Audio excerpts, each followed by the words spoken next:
ليه؟ لان محرز مهمه عشان يوصل لاعلى مستوى ليه.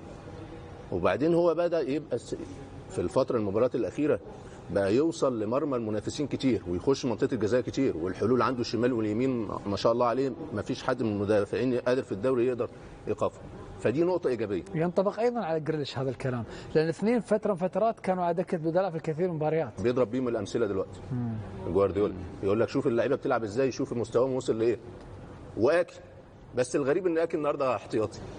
جوارديولا قال بعد ماتش توتنهام احنا صعب قوي نلعب بدون اكل، النهارده اكل بره فما تعرفلوش.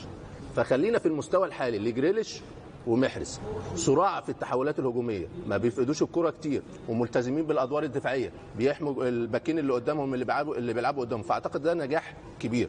النهارده عوده دي برويني لوسط الملعب، عوده اعتقد مميزه. هو فضل اراحته في العديد من المباريات، لعب كتير في ماتشات كتير في كاس العالم، ولعب بعد ما رجع من كاس العالم، فاعتقد النهارده عودته عوده مميزه بالنسبه للفريق. والاهم